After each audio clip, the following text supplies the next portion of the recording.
Pernah nggak sih Anda merasa kejebak dalam rutinitas? Bangun pagi, kerja, pulang, tidur, terus gitu lagi besoknya. Nah, di tengah-tengah kesibukan itu, mungkin kita sering bertanya-tanya, sebenarnya buat apa sih semua ini? Oke, di sini kita akan coba kupas bareng-bareng apa sih makna yang lebih dalam di balik pekerjaan kita sehari-hari. Pertanyaan ini biasanya muncul pas kita lagi capek-capeknya kan? Apa kita ini beneran cuma kayak hamster di dalam roda, terus berputar, tanpa tujuan yang jelas? Kutipan ini, atau versi-versi lainnya, rasanya familiar banget ya. Ini adalah gambaran sebuah lingkaran yang kayaknya nggak ada putusnya, dan kadang terasa hampa. Seolah-olah semua kerja keras kita itu ya cuma buat nerusin siklus ini aja. Nah, ternyata perasaan sia-sia ini seringnya datang dari dua cara pandang yang keliru soal kerja. Dua pandangan yang sangat umum kita temui, tapi sayangnya dua-duanya kurang lengkap. Di satu sisi, ada yang ngelihat pekerjaan itu ya cuma rutinitas membosankan, sesuatu yang terpaksa dilakuin buat bayar tagihan. Di sisi lain, ada juga pandangan yang sedikit lebih rohani, tapi keliru juga.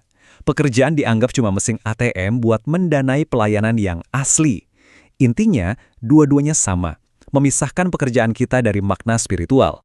Nah, gimana kalau ternyata ada cara pandang ketiga? Sebuah perspektif yang justru nggak misahin, tapi malah menyatukan pekerjaan kita dengan tujuan yang jauh lebih tinggi. Disinilah kita masuk ke sebuah ide yang bisa mengubah segalanya.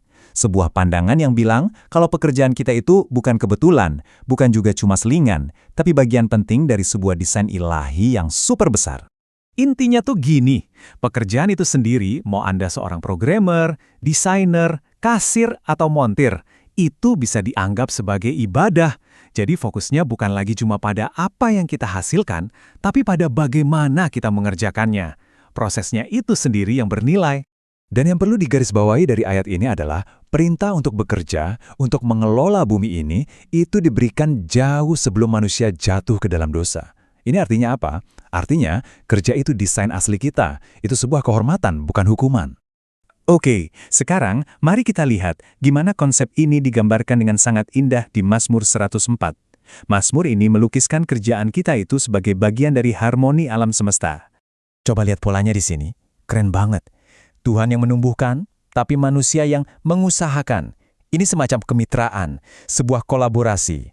Tuhan kasih bahan bakunya, dan kita lewat kerja mengolahnya jadi sesuatu yang berguna.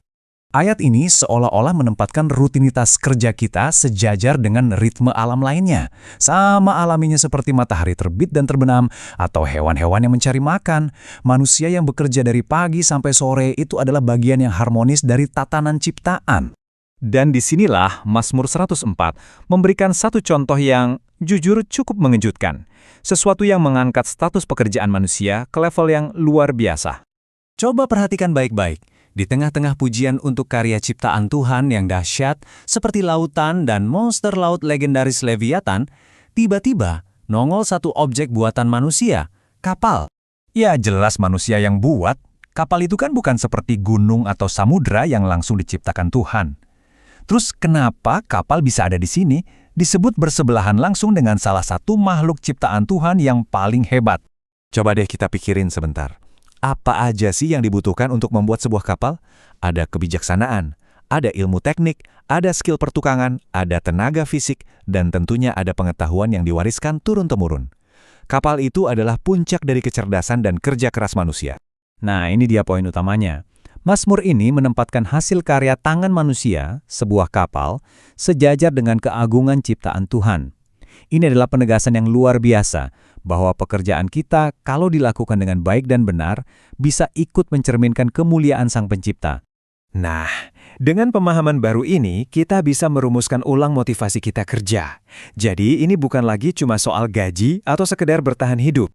Jadi tujuan kita bekerja itu bisa kita lihat punya 3 lapisan. Pertama, ada kepuasan pribadi, rasa bangga dan senang waktu kita berhasil menyelesaikan sesuatu dengan baik. Kedua, pekerjaan itu bisa memuliakan Tuhan lewat kualitas dan integritas kita. Dan yang ketiga, yang gak kalah penting, pekerjaan kita jadi cara utama untuk mengasihi sesama. Ayat ini dengan sangat jelas menghubungkan kerja keras kita dengan dampaknya ke orang lain. Kita kerja bukan cuma buat diri sendiri, tapi supaya kita punya sesuatu untuk dibagikan. Lewat pekerjaan kita, Tuhan menyalurkan berkat-Nya buat komunitas di sekitar kita. Semua ide ini bisa dirangkum dalam satu frasa Latin yang bersejarah Soli Deo Gloria, artinya kemuliaan hanya untuk Tuhan. Ini adalah gagasan bahwa seluruh hidup kita, termasuk 8 jam sehari yang kita habiskan di tempat kerja, bisa dan seharusnya dilakukan untuk tujuan yang agung ini. Pada akhirnya, inilah panggilannya, untuk mengubah audiens utama pekerjaan kita. Kita nggak lagi kerja cuma buat bos, klien, atau pelanggan, tapi kita bekerja seolah-olah kita melakukannya langsung untuk Tuhan. Dan ini bisa mengubah segalanya, mulai dari sikap kita, etos kerja, sampai kualitas hasil kerja kita. Jadi, pertanyaan terakhir untuk kita semua renungkan adalah ini. Dengan memahami bahwa pekerjaan kita adalah sebuah panggilan, sebuah partisipasi dalam karya ilahi, dan sebuah cara untuk memuliakan Tuhan, kira-kira gimana cara pandang ini mengubah perasaan Anda saat alarm berbunyi di hari Senin pagi nanti?